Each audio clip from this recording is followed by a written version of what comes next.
Who is your favorite superhero of all time and why? Well, this is where I'm going to say something that makes a lot of people hate me, but I don't really have any particular interest in superheroes myself. Hi, I'm Michael Cera, and Esquire has asked me to explain some things about my life and career. So here we go.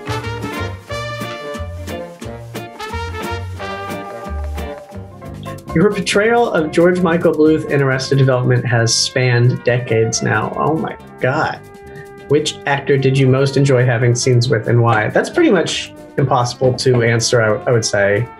I mean, I think about all of the people in that cast, how amazing it was to work with them, and especially being basically a young child. I mean, I was just thinking the other day that Tony Hale used to take me for like driving lessons around Playa del Rey just to let me drive a car. And, you know, all of those people, Alia and Jessica and David Cross and Will Arnett. I mean, I won't name all of them, but basically everybody on that show was just so lovely. And Mitch Hurwitz, who created, is probably the most influential and important person in my career.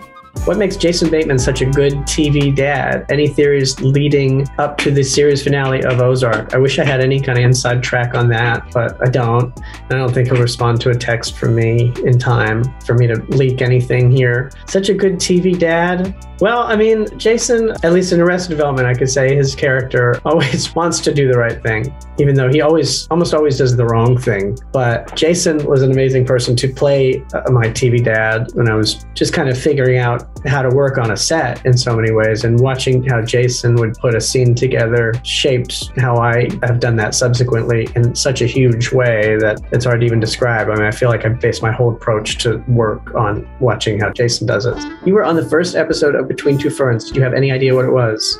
That's true. I'm very proud to be on the first episode of such a franchise. I was also in the first Drunk History, so I do feel partly responsible for all of pop culture in the last 10 years.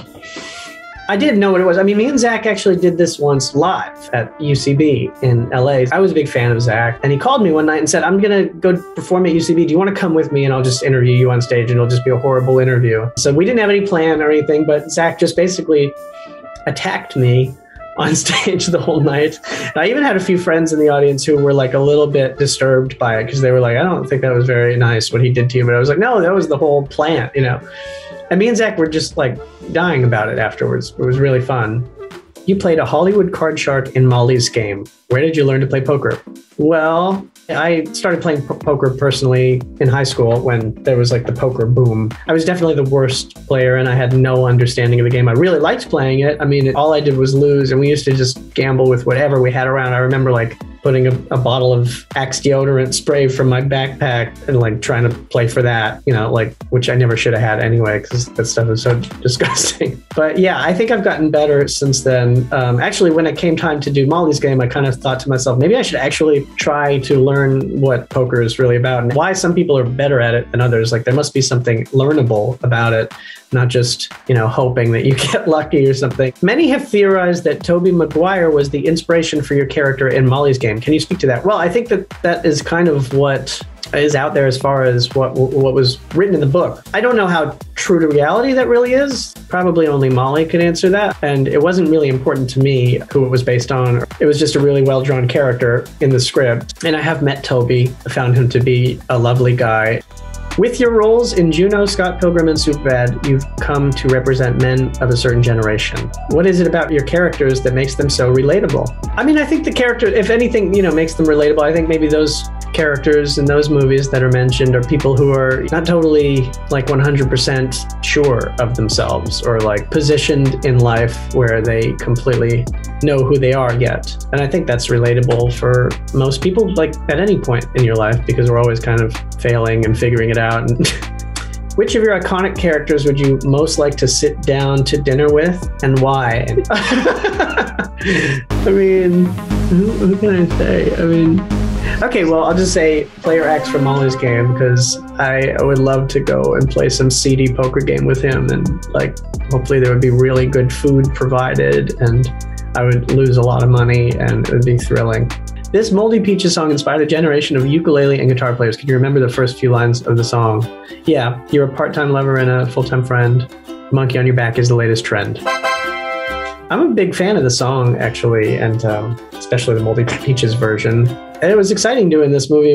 We got to hang out with Kimya Dawson, who came to set and just hung out. I'm a big fan of Kimya Dawson's solo music as well, and Adam Green's. So it was cool to get to be around them. Between The Boys Presents Diabolical and Lego Batman, you are no stranger to superhero roles. Who is your favorite superhero of all time and why?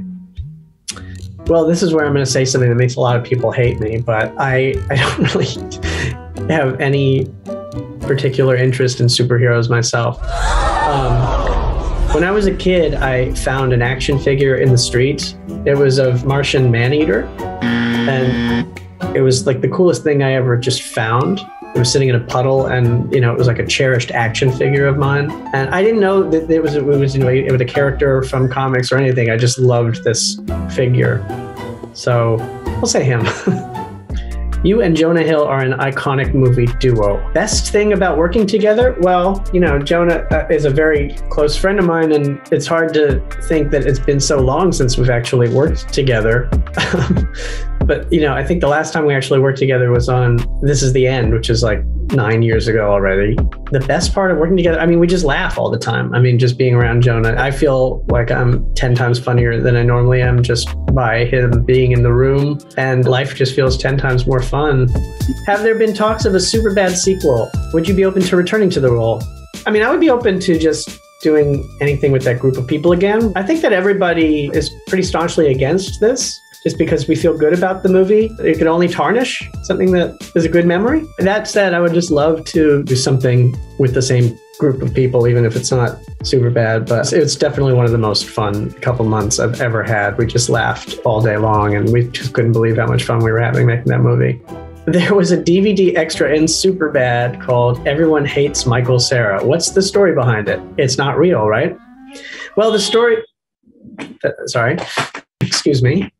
The story is there was a guy named Greg Cohen who was tasked with doing everything sort of behind the scenes in Judd Apatow world around that time. And yeah, Greg's job was to come up with things to make for the behind the scenes. It might have been Evan Goldberg's idea to do a thing where I'm this hated figure on set. And it was so much fun to make. At one point, Musa actually kind of slams me to the ground. And I remember Judd Apatow being a few feet away and being very concerned and becoming very serious about this, because it was a pretty physical moment. I loved it. I thought it was hilarious. I loved how much he committed to it, and I was completely fine, of course. You've had a pretty long music career alongside your acting and directing. Any plans to release new music soon? Well, not really. I never really planned to release any music, to be honest. I kind of just made a lot of homemade hobby music where I was just doing that in my spare time for fun. And then I kind of had so many pieces at one point that a friend of mine told me I should release it, and that it was I was being too protective of it by not releasing it. And I thought that was an interesting way to put it, and wanted to make him proud by putting it out. So. Life and Beth is your first scripted comedy lead role in a while. Was there something special about the series that brought you back for it? Yes, absolutely. I had a chance to read the whole series, basically. Amy reached out to me, and I just loved it. I loved reading it. I loved the world of it. I loved the characters. So I just felt honored to be invited, and very excited that it just fell into my lap.